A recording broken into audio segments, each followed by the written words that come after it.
My name is Donovan Livingston, and I came to address you in the best way I know how, but you have to forgive me. I have to take this moment in for a little while.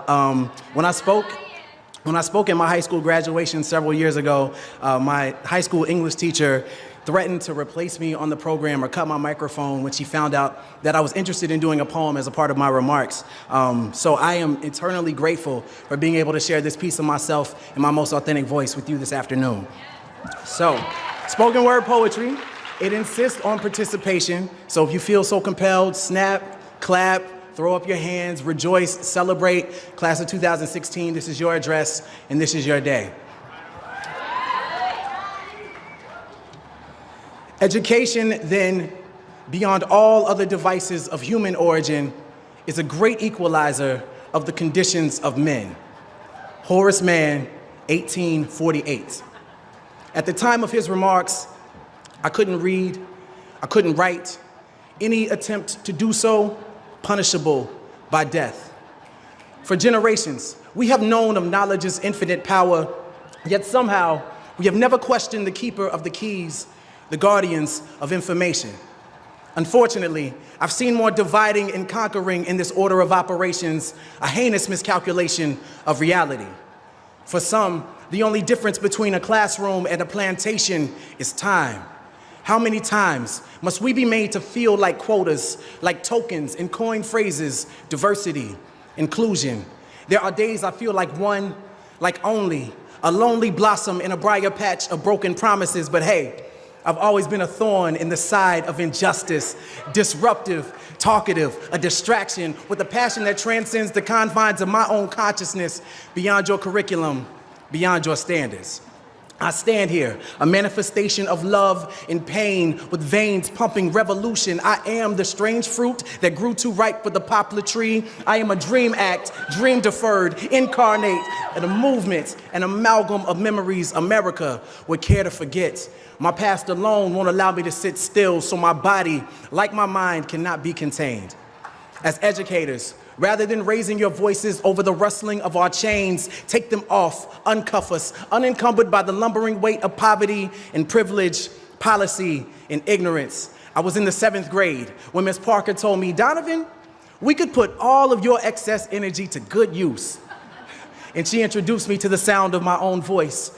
She gave me a stage, a platform. She told me that our stories are the ladders that make it easier for us to touch the stars. So climb and grab them. Keep climbing, grab them. Spill your emotions in the Big Dipper and pour out your soul. Light up the world with your luminous allure. To educate requires Galileo-like patience. Today, when I look my students in the eyes, all I see are constellations.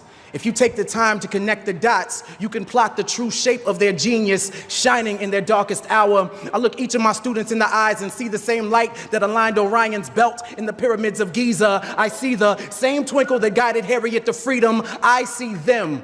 Beneath their mask and their mischief exists an authentic frustration and enslavement to your standardized assessments.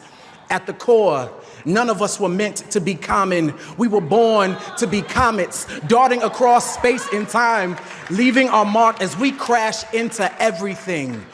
A crater is a reminder that something amazing happened right here, an indelible impact that shook up the world. Are we not astronomers searching for the next shooting star? I teach in hopes of turning content into rocket ships, tribulations into telescopes, so a child can see their true potential from right where they stand. And injustice is telling them they are stars without acknowledging the night that surrounds them. Injustice is telling them education is the key while you continue to change the locks. Education is no equalizer. Rather, it is the sleep that precedes the American dream. So wake up, lift your voices until you've patched every hole in a child's broken sky. Wake up, every child, so they know of their celestial potential. I've been the black hole in a classroom for far too long, absorbing everything without allowing my light to escape. But those days are done. I belong among the stars, and so do you. And so do they.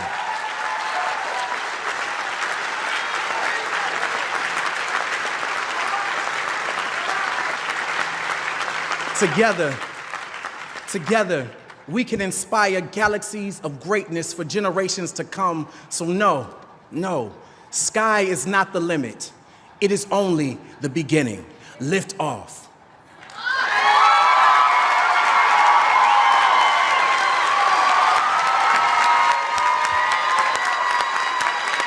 Hi guys, it's Maida, and I'm just stopping by to say that if you guys want to know more tips about life, then you should definitely subscribe to Alex Uximar's Life Tips. Bye! Hello everyone, this is Christian Ibaya. If you want to hear more about life tips, please do subscribe to Alex Obsimar Life Tips on his YouTube channel.